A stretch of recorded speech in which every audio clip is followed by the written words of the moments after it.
Ken Murray is our special guest this week on Dog Show Tips with Will Alexander, brought to you by Canine Chronicle TV and Pro Plan, nutrition that performs.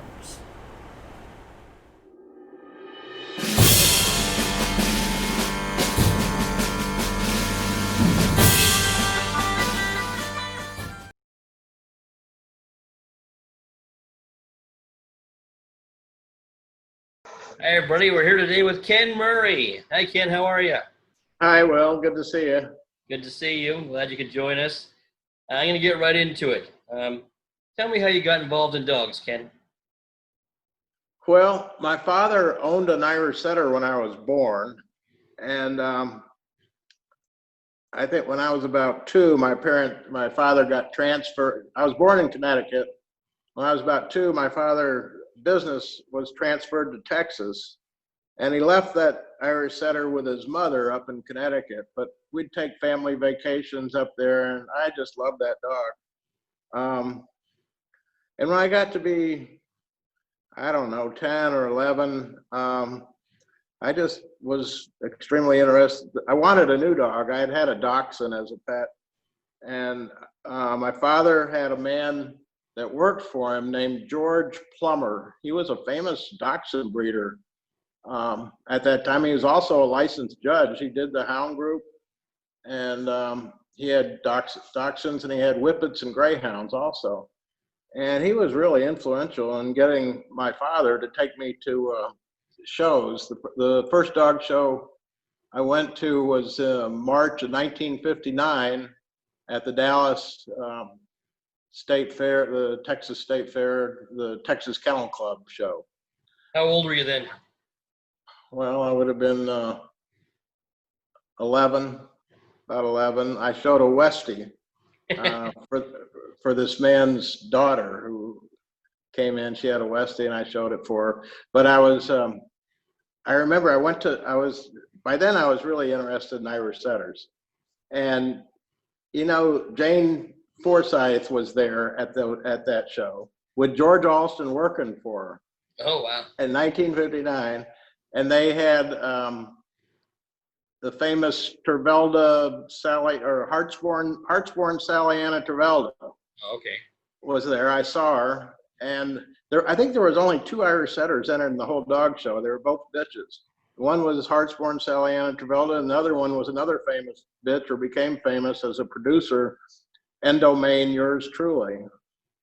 So anyway, that made, I saw those two bitches. I thought they were beautiful, and I just decided that I wanted to get an Irish setter, but I didn't have anybody guiding me or mentoring me, and I saw where there was a litter right around Dallas, and I bought my first Irish setter for $50, a bitch, and raised her up, and I entered her at the Texas Kennel Club in 1961 and showed her there in the novice bitch class.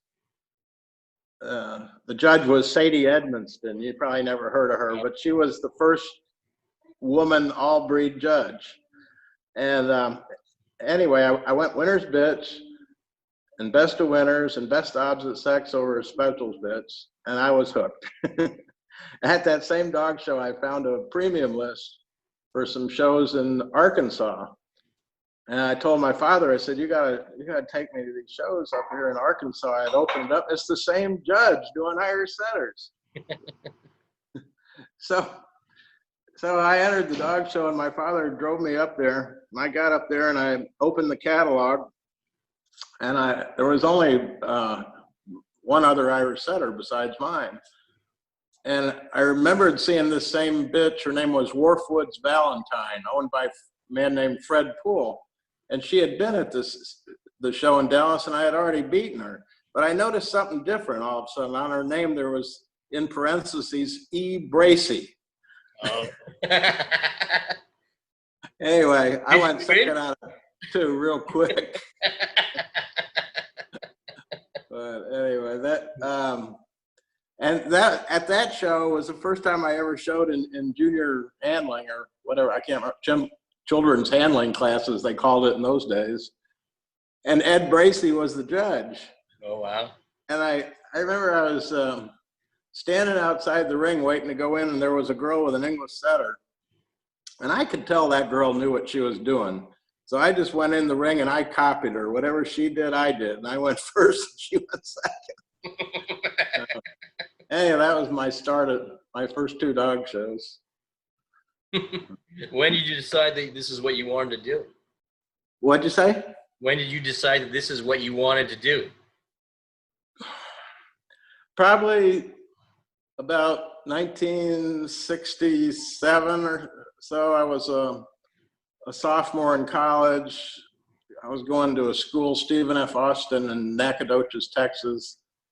And I really wasn't doing anything except staying out of the draft or staying out of Vietnam, basically. And I missed going to dog shows and wanted to get back to it. So I quit after my second year, and I moved back to Dallas to my parents' home because I knew I could keep dogs there, and just went to a local college and started going to dog shows. And I got some nice Irish setters from Lucy Jane Myers. She sent me dogs to show, and springers for Vivian Diffendaffer was her name. She was a real prominent springer breeder in that area back in those days. I was out in West Texas showing some dogs, and I called home, and my mother said, "There's a Mr. Cooper trying to get a hold of you." And I knew what it was all about. Clay Cody actually got me the job working for Dick Cooper. That's a whole nother story that I just skipped over. But so anyway, I had another good friend that was a judge. His name was Harold Bishop. He had been a handler. You know who he was, right? I recognize that name, yeah. And so I walked over to his ring and I told him, I said, Dick Cooper's offering me a job. And he said, "Well, is this what you want to do? Do you want to be a dog handler?" And I said, "Yeah." He said, "Then don't think twice, just go." So I drove home, packed my clothes and quit school and drove to Chicago and been here ever since. What year was that? What can you tell me about When Dick? I first went to work for Dick, it was 1969, end of 69. I worked for him and I quit in 79. I think I was 20 to 30. I spent all my 20s Wow.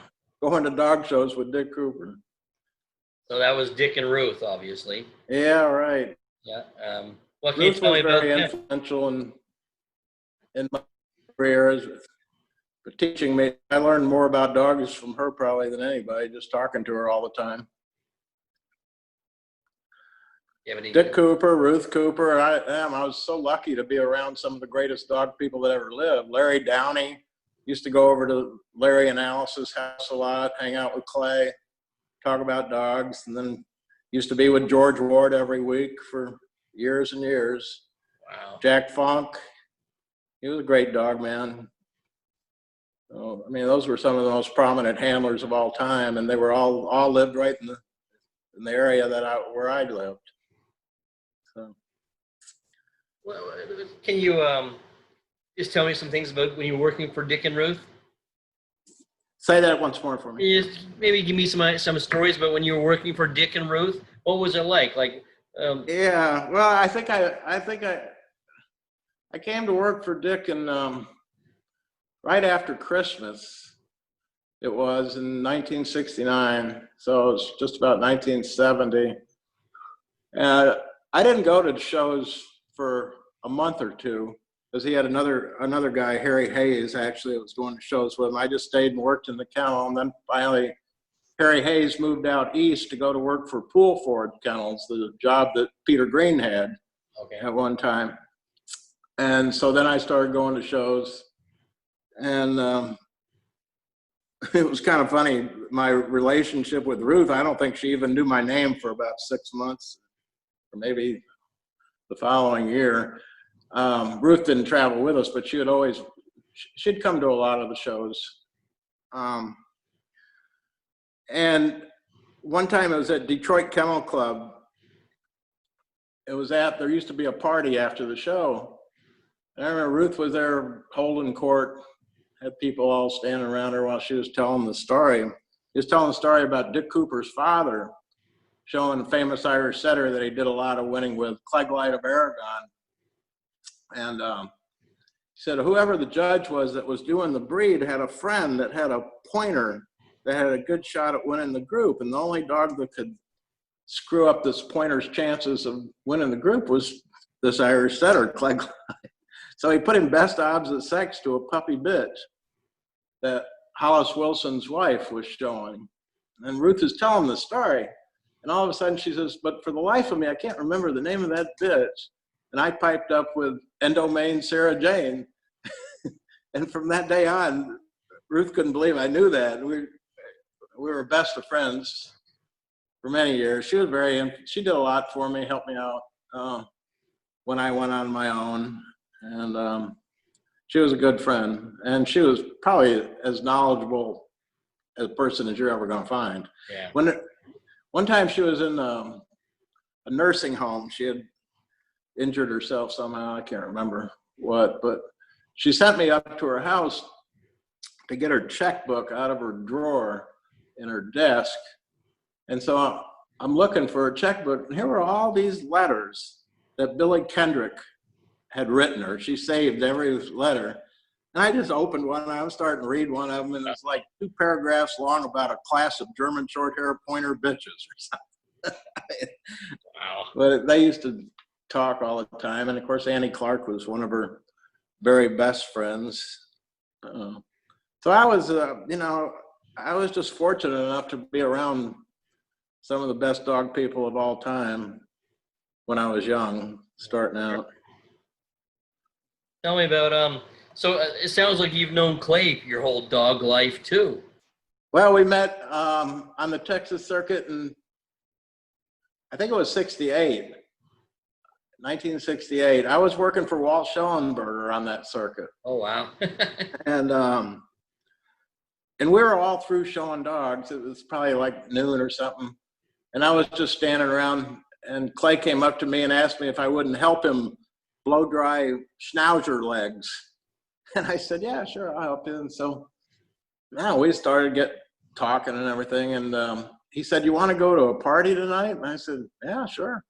So he takes me to this party. It was at Margie Tranchin's house. Margie Tranchin was Maxine Beam's #1 poodle client. Okay. And she had a fabulous mansion somewhere in Dallas. And so we went there, and we ended up spending the whole night sitting on the stairs talking to Annie Clark. Oh, wow. And I remember we had a great time, just the 3 of us talking there, drinking. And at that same party, though, Rudy Towski was there at that party. Mm-hmm.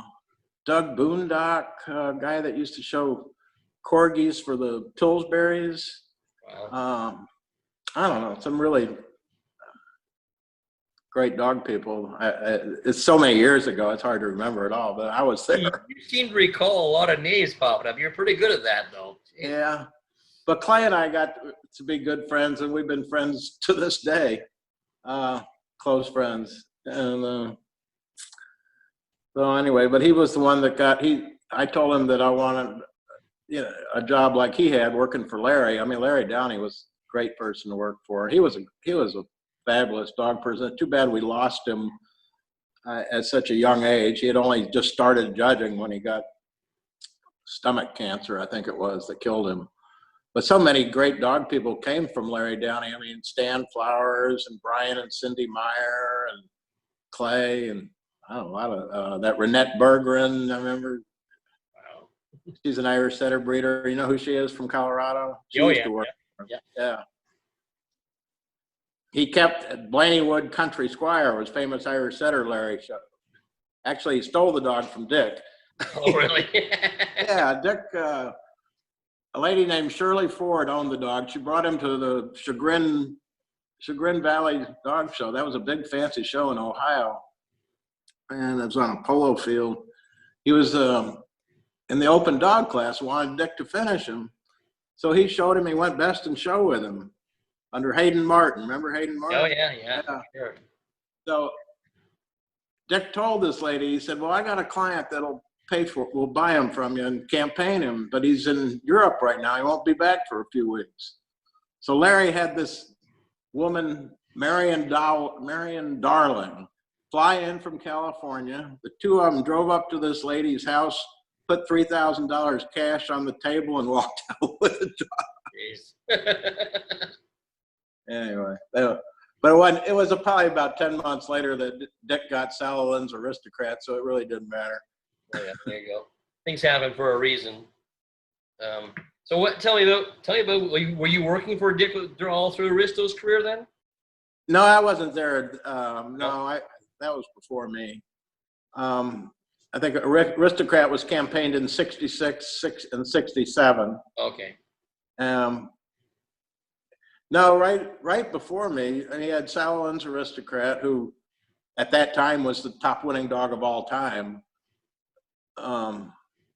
You know, that dog, to this day, I remember Melbourne Downing used to preach that he wanted the ratings to be like a batting average.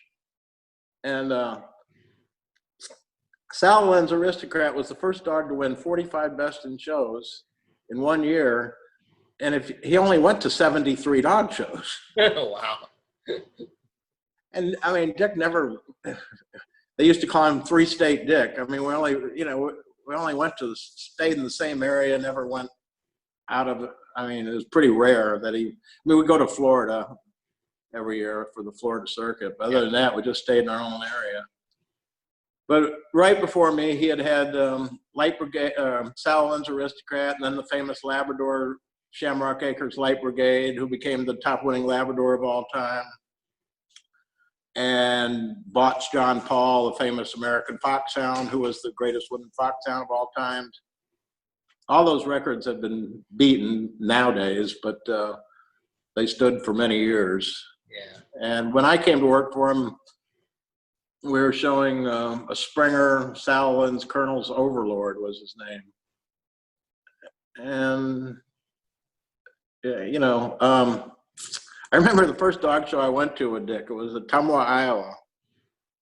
And he loses the sporting group. And then he had a foxhound he was winning. When he loses the hound group, I'm thinking, boy, this is going to be a bad day. And then he wins the non-sporting group and the working group both. So the first show I went to with him, I got to show a Dalmatian for best in show. When were you there for a chance for the Irish Setter? Oh yeah, I had a lot to do with that dog. We were showing a special for Dr. Helferty, Kelly Shannon O'Deek. I remember that dog, yeah. And Dick hated the dog. He didn't. I mean, I shouldn't say. He didn't think much of the dog. The dog had a horrible head planes, and he was kind of a lazy dog with Dick. And we were at some show. It was in Ohio. And he came back to the crates, and I said, "Did you win the breed?" And he said, "Yeah." He said, "But there was another dog there, looked pretty good." He said, Phil Marsh did Irish Setters, and he gave Dick best of breed. And when he handed him the best of breed ribbon, he said, "You ought to try to get this other dog that you just beat. He's a hell of a lot better than this thing." The dog was being handled by Hugh Rumbow, who was just, of course, destroying the dog. He was the owner. He was the owner. Yeah, right. And anyway, Dick's telling me about this. I said, "Well, let's go look at him. I want to see him." So we did. We went and found him, and of course, Dick didn't tell me that he had shown for the Rumbows, I don't know, 25 years earlier or something. So he knew him really well. So I don't know. I can't remember how it all went about, but finally, Hugh Rumbow, he wanted Dick to show that dog. And eventually we talked Dr. Helferty into paying for Chance for Aaron R.D. And then and we thought he would just quit with Kelly. So then he says, "Well, what about Kelly? I want to keep showing Kelly." So we told him to send the dog out to Corky Broom just to get the dog out of there. Well, he didn't want to do that, so he ends up giving the dog to Tommy Glassford. So then we had to compete against him. Of course, Tommy put a choke chain on him and got him flying around the ring, something Dick wouldn't do. And he used to beat us once in a while, but I don't know. Chance went on to, he won 36 best in shows, which is still a record to this day. And I don't think any male Irish setter. Yeah, I think for males it is still. Yeah. Yeah, still holds the record. But we showed him for, I think we showed him for 4 years or something like that. I don't think he ever won more than 9 best in shows in 1 year. Whatever. You show him? Oh yeah, I won my first best in show with him. Oh, cool. Yeah, at Waukesha one summer. Dick was either he went to England or he was sick or something. I can't remember. But my first wife Cindy and we showed all the dogs there. And I remember I won the sporting group the first day with a Springer that ended up in Canada, a dog called Salalin's Vanguard.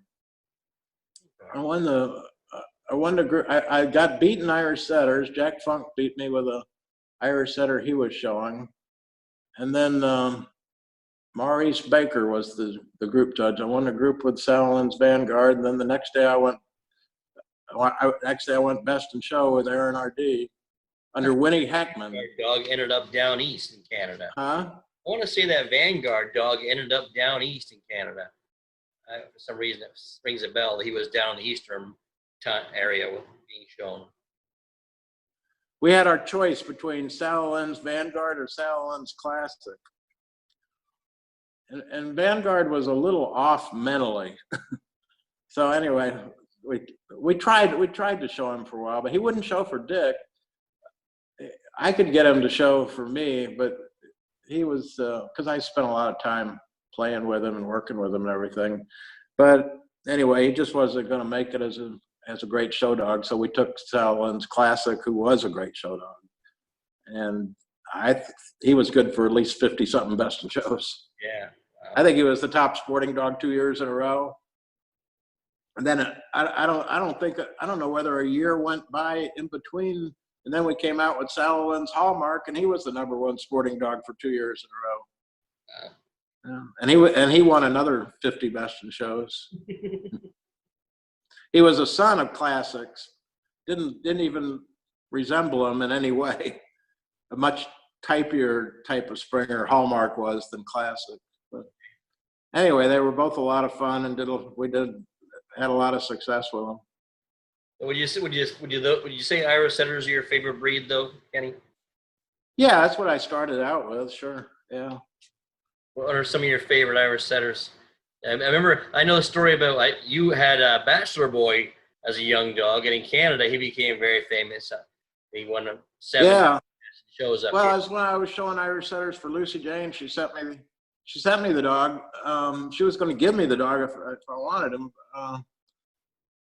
But anyway, I started showing him, and he was kind of real spooky when I got him. I don't think he had been out of her kennel as a puppy at all, and he was about 13 months old. But I worked with him, and he became a really good show dog. I finished him real easy, and he started placing in groups, and I was having fun with him. And then she wanted to give me the dog, and at that time I was thinking I was going to get drafted, because that was the height of the Vietnam era. And so I told her I'd better send the dog back to her, because she told me she had offered to buy him from the Threlkells. And so I sent him back to her. But he was a beautiful dog. I remember, I think he won about 75 best in shows out in eastern Canada, Nova Scotia. Is that where he was shown? So, yeah. At the bigger shows, he might show up, but we didn't see him much. So. But sometime during the years I worked for Dick, they drove down to show me the dog and see him. Yeah, they were wonderful people. Oh yeah, the Colonel, yeah, for sure. Yeah. And there was always a big deal when they arrived at the show. I guess they had the car was basically Jeffrey's car, and they had it made for the back. The back seat was Jeffrey's crate, basically. So he'd pull up, and Jeffrey'd be in the back seat, made just for him. That's kind of like the guy that showed Rock Falls Colonel. Sounds like the same story. I remember that was before me, but I remember Dick Cooper telling me about Bill Holt. He said they say Rock Falls Colonel was owner handler, but don't kid yourself. This guy was no just owner handler. He knew what he was doing. He was a sharp guy. Remember he said he'd get to a dog show and he'd go up, he'd find the area where all the club members were, and he'd go up to them and say, I just want you folks to know this is one of the nicest dog shows I've ever been to, and what a great building you have here, and on and on. He said by the time he got in for best in show, all those people would be screaming and clapping for it.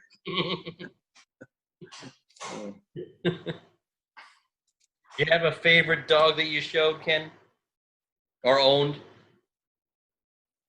Oh, well, I mean, obviously the Gordon Setter was the dog I did the most winning with, but I don't know, an American Foxhound that I did a lot of winning with, Cody. His name was Poke's Flashback. I think he won about 15 best in shows and over 100 group first. He was a cute dog, a lot of fun to show. Yeah. And then the English Setter bitch that I made the greatest winning English Setter bitch of all time, Fever. She was like push button show dog. I mean, she never did anything wrong. Always gave 100%. She was a lot of fun. And the people that owned her, the Mateses and the Mateses and the Novaks, they were wonderful to show for. I mean, Judy Mates and her husband Dave, they're just fabulous people. Yeah, sure they are. Fun. So that was a lot of fun. And dogs like that make us look good, you know. They're fun to show like that. Right. Have any advice for young handlers, Ken? Yeah, get a good accountant. Get a good accountant. Learn how to. I don't know. I used to always say one of the best assets a handler can have is to know a whole lot about the breeds they're showing, for one thing. You know, you look pretty stupid getting upset, getting beat with a dog that's not any good to begin with. Exactly. Yeah, just and learn how to make a living doing it, not running around trying to win best in shows everywhere. Stay in an area that you know. And that's how you build a business. You get more and more clients by going to the same dog shows every year. At least that's the way it was for me. And my philosophy as well. I agree with All that. the years I worked for Dick Cooper, he'd show up on the days that it was time to do entries. And every week we had 3 different choices of directions to go to. And the determining factor where we went is where we'd show the most dogs to make the most money. Yeah. You know, if you're going to do this to try to make a living, you better be smart about it. Exactly. And it's not an easy business. That's for sure. And what you did working for Dick and Ruth for 10 years, that's unheard of now for people apprenticing that long. And I think that's a. But it entailed me. The first year I worked, I think I quit working for Dick in June of 79, and so I went on my own like in July, and I think I grossed $70,000 from July to December, which was a fabulous amount of money in those days. And I was instantly able to win groups and best in shows. Had great strings of dogs. I mean, it was. But, somebody said, oh, yeah, like you're an overnight success. Yeah, right. Well, I was picking up dog crap for 10 years. You paid your dues. You became an extension of Dick for so long. And then when you're on your own. Yeah. It was a great asset. The kids these days just don't do that. Like Adam worked for me for like 6 or 7 years, and that was a long time. But for who? Who'd you work for? No, Adam. When Adam worked for me, he worked for me. Oh, yeah. Yeah, right. Yeah, well, it paid off for him. Great success. Yeah. You don't see that very often anymore, where the new handlers work that long for one person. You don't have to. one person. But I think it's important that they get their feet wet, not just buy a truck and off they go. Right. You have any superstitions about dog shows? No, I really don't. Never did. No? I'm not the least bit superstitious about anything. Touch wood, right? Yeah. Do you have any skills or talents that we don't know about, Ken? No, I don't. I really don't. I really don't. Dogs. That's all. My whole life has never been anything but dog shows. I don't know if that's good or bad, but I basically spent my whole life at dog shows. Me too. Who do you miss most in dog shows now? Anybody from the past that you miss the most? Well, obviously, people like Dick Cooper and George Ward and Larry Downey, Jack Funk. Those were, I love those guys. Spent a lot of time with them. But also, like Bob LaRoche was a really good friend of mine. I miss Bob a lot. We used to travel together and had a lot of fun. I missed him. Great handler. So that's all I can think of. What do you think about the current judging process? Well, I've been through about 4 of them now.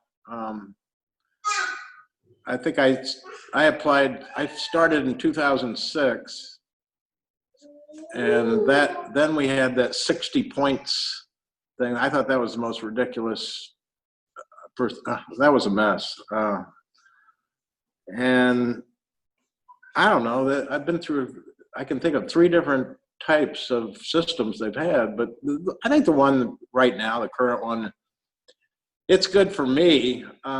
It makes it easier, but it also is probably easy for people who really don't have the background or knowledge to exceed also, to move along. Yeah. I mean, it would be better if you could have 2 or 3 people just really investigate the people that are applying and go and see, watch them judge something. There could be a better system, but it costs money, and you've always, people, they want an even playing field for everybody, and that's what it's boiled down to. So I don't know. The current system is okay. I don't think it's bad. Is you working? We're working on a system up here where it's going to be more of a personal interview with a panel of all breed judges. They would interview you and get a feel for you that way. I like that human aspect of it, because like you said, there's so many people that can pass a test that can't actually put it into working. Yeah, right. But since I've been judging the last few years, met some young people that are excellent judges coming along.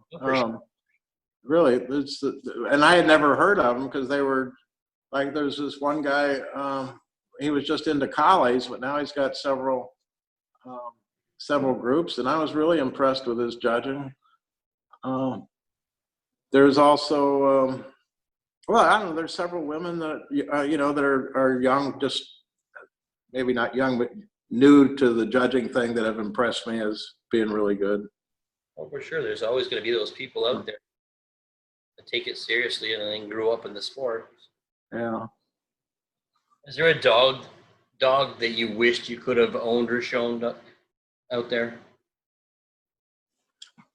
Well, there's a lot of them that, I thought were great dogs that I didn't have anything to do with, like Bill McFadden's Kerry Blue and Jimmy's German Shepherd bitch, Sullivan's Aristocrat. Yeah, I don't know. Those are the ones that come to mind. What do you think Dick and Ruth would think of the dog shows today? I don't know. It's totally different, isn't it? It's really, things have really changed. The sad part is some of the breeds that we used to have big entries in, and now they're just gone. I mean, every year at Chicago International, you'd have 100 Irish setters. I mean, God, now you're lucky if you have 10. But I guess other breeds, that didn't get big entries in those days are probably bigger now, like Welch Springers or Clumbers. I mean, you used to go for years where you wouldn't even see wire hair pointing Griffons. God, there were many years you never even saw one. And now that's gotten to be a popular breed. Out in California, they great big entries of them. And that must go in cycles then with the popularity. Yeah, all right. Yeah. You go back and talk to the 20-year-old Kenny Murray. What would you tell him? Don't smoke. Don't drink. Get a good accountant.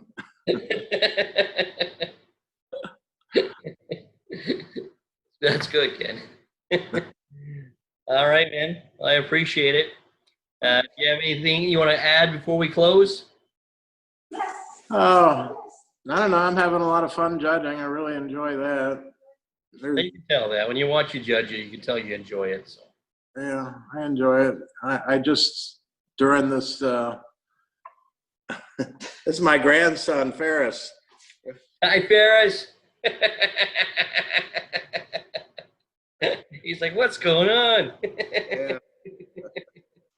Anyway.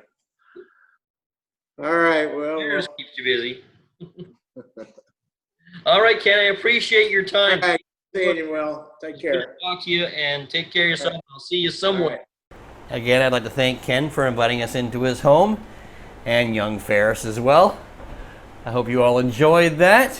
If you like what you see here, please press that like, share, and subscribe button. Don't forget to press the notification bell.